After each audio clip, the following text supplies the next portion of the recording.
Hello everybody, welcome back. Today we're going to tackle the epic struggle. Which is better, thrift stores or garage sales?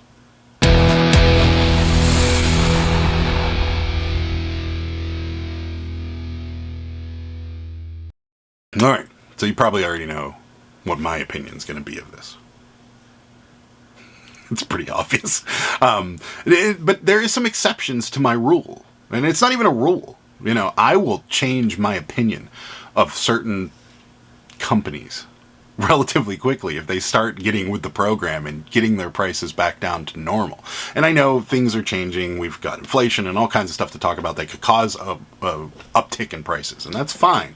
I have no problem with that. It's policies that bother me. And we don't need to get into that. If you want to get into that, go back to the last two of my videos and you'll figure out why I'm talking about that. But more importantly for you guys and to help people out there, what is the best use of your time? Where should you focus your time and money into maybe starting a reselling business or expanding a reselling business? Or maybe you've been doing this for a while and you're thinking, you know what, I need to try something different. Well, maybe this will help. Garage sale versus thrift stores. Now I have examples of things we've gotten from both places. We're going to start with the one that I don't have a comparison to per se. I mean, I got a bunch of comparisons downstairs. Could I tell you exactly what we paid for it? No, but I can give you an average. Is this. Now, if you guys have been with this channel for a while or watched this channel for quite a while, we started selling jeans.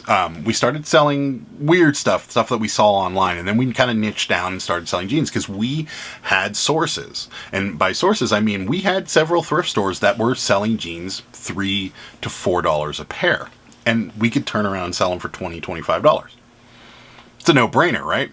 Yeah, well, they caught on. And some of it might have been my fault. I blabbed to the World Wide Web and told everybody how cheap our jeans were around here, and it seemed like somebody caught on. But that's okay. That happens. And, you know, I moved on, and we've expanded and changed what we sell. And that's part of being a reseller, is adapting to the market. If you're not adapting to some sort of market trend or some sort of, a lot of you like to chase bolos and what's hot and what's not. You do have to do some adapting in your reselling business, and we've changed quite a bit. For those of you that have been with the channel for a while, you know. But these jeans right here, we bought at a garage sale. They're size 33, 32, 501s. They're modern. You can tell by that tag right there. You can also tell by the tags inside. They're not old.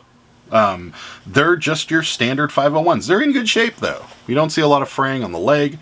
All the belt loops are hanging on. The pockets hanging on. No stains, rips, tears, flaws, anything like that. So they're in decent shape. We bought these for a quarter, 25 cents. Asked at the garage sale how much you want for these. They said a quarter. We said no problem. And we don't actively source jeans anymore. We really don't. Will we buy them if the price is right? Obviously. Because they're a quarter and we bought them. Will we sell them? Yeah, absolutely. Will they sell tomorrow? Maybe, but probably not. They're slow selling and it's summertime. So a lot of people are buying shorts, not long pants. So we might be hanging on to these for a little while, but for a quarter, we couldn't turn it down. This same pair of jeans at Goodwills in our area, going to be around $9. At some of our locally owned thrift stores, they're going to be around $5. And then on sale, maybe $4, $3, somewhere around there, if you get lucky enough to get it on a day where they're 50% off and these are still hanging around, which is unlikely. But $5.49, $6.49, $7.49, $8, $9, $10 is what thrift stores are asking, and we bought these for a quarter. So, example there for you. Another example is down here, because this is the third time I've shot this video because I just couldn't get it right, are these. These are Chuck Taylors. Converse All-Stars, if you will. Not made in the USA Converse All-Stars, but Converse All-Stars. In brown, oddly. Not my first color choice, but, you know, to each their own. They do have some condition issues. There's some, like, a mildew marks in there. They're not molded or dry rotted or mildewed. I did look. Promise.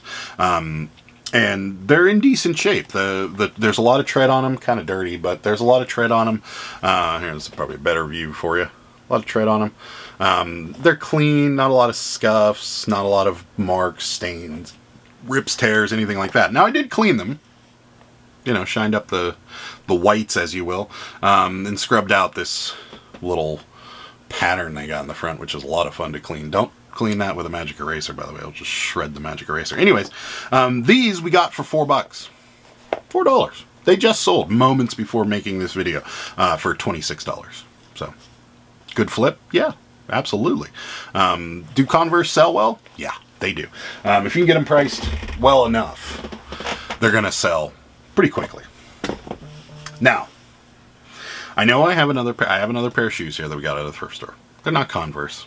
They're a different brand. And I know, comparing Converse versus this brand, and we're not talking about the speed in which they're going to sell, and we're not talking about the price point, even though the price point on these two pairs of shoes in similar condition would be the same. The Converse will probably sell a lot faster and for maybe a little bit more money, but not much, maybe $3 or $4. So, we have these. These are Adidas. You guys saw these in my last video. I was showing you kind of what we grabbed at a thrift store. The price is still in there because I am struggling to get these clean. It's $7.99 for a pair of these shoes. And that's a rarity at this thrift store. And the reason these were priced so cheap is because of that. There's yellowing on the front, as you can see. And I'm going to actually do a little trick with some baking soda and hydrogen peroxide and some sunlight. You do need sunlight to get this yellowing out, and that's a rarity here in southwestern Pennsylvania, especially during the springtime. So today's a sunny day, so guess what's getting clean today? But these are older Adidas, similar style shoe. You got a low top shoe, flat sole shoe, good tread on the bottom. So similar shoe, similar condition. Actually, I would go one step further and say the condition of these is worse than the condition of the Chucks because of this yellowing. This is harder to get out. And these were probably sitting at this thrift store for a while before they marked them down to $7.99. So, pair of shoes that aren't immediately sellable, which is the Converse, barring me wiping them down and making the whites a little cleaner. These are going to take a little while. In fact, we've had them for about a week. And I've been waiting for an opportunity because we were out of hydrogen peroxide, so I had to get some. But yeah, these are probably, I would say, in worse shape than the Converse, and they're more expensive. So there's another comparison for you. Next is going to be this. And I don't have anything that matches this, but I wanted to use this as an example because this is a great find. This is a Pacsun. There's a tag for you. Does say Pacsun, I swear. See? Pacsun. Anyways, it's a Coogie style sweater. This is something you might see Notorious B.I.G. or a lot of your lovable dads from sitcoms wear, early 90s-ish. And this is a really great pattern, and it's from a reputable company, Pacsun. Older Pacsun stuff sells for great money.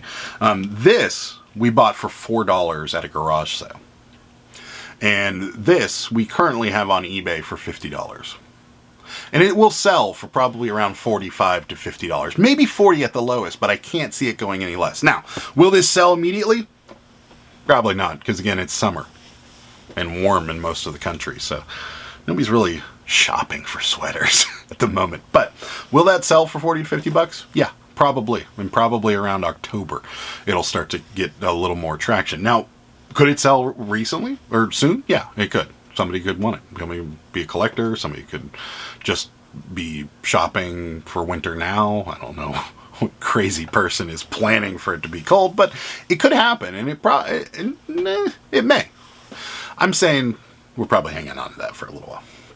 Anyways, $4 on sale for $50. This was a more recent thrift store find, and I know this isn't the same style. I get it. It's not a sweater, but I'm trying to stay recent because, let's face it, things have gotten more expensive. Prices have changed. Prices have gone up. Reselling has become more popular, so thrift stores are adapting. All kinds of things can lead into price increases. So I'm trying to use things that we've bought recently at a thrift store, and we just don't find those types of things at thrift stores very often, which also could lead into you making a decision where you want to put your money. This is a NASCAR polo hoodie. What was I thinking? It's a polo. I don't know who the racer is. I'm sure some of you are going to tell me in the comments, and feel free to. Number 17, it's DeWalt Tools. It's new with the tags. So, a couple things here. First of all, when thrift stores see this, they're pricing it differently than everything else that's on that rack, which they did, because at this particular thrift store, shirts were $3. This was priced at $7.49. Is it still worth it? Yeah, it is, because this is probably a $15 item for us. And we bought it more or less to put in a whatnot auction. We do that. We'll buy shirts that we know we're going to make maybe $5 to $6 just to kind of supplement our auction. And if it gets people there to bid, or if it gets pre-bids and then people end up pre-bidding on other things, it works out in the end for us. We've just kind of found that works. So we will purchase things like that just to kind of supplement and give our auction a little bit more curb appeal. We can get into that later if you'd like. But that is a similar buy. We spent more money on this to sell for less profit than we spent on this. So that's kind of what I was getting at. And my final thoughts are this. Me, personally, I prefer garage sales over thrift stores. I just do. Now, having said that, we need thrift stores, and our business does benefit from the fact that we have and use thrift stores. Mainly because we live in a climate where it gets cold. And come November, beginning of November, garage sales are pretty much non-existent in our area. I know what you're thinking. Well, estate sales are still around. Yeah, they are. And yeah, we're going to be waiting in line in the cold to get in an estate sale. And the estate sale companies around here are almost as bad as the thrift stores with their pricing. So we don't typically look for estate sales in the wintertime because it's miserable. We've done it before. If you've looked at any of my older videos, we've woken up at 2 o'clock in the morning to get somewhere 4 degrees and stood outside in the cold and waited to get into an estate sale. It's happened. Is it worth it? Not in my opinion. I think there's better uses of our time, but that's, a discussion for another time. So my end result, or my final thoughts on all this, we prefer garage sales. We'd much rather do garage sales than we would do thrift stores, but we need thrift stores because we need to supplement our inventory. Are we going to plan ahead a little bit more this year? Yeah. We're going to probably generate a death pile with everything we're buying at garage sales this year, just to kind of help us through the winter a little better.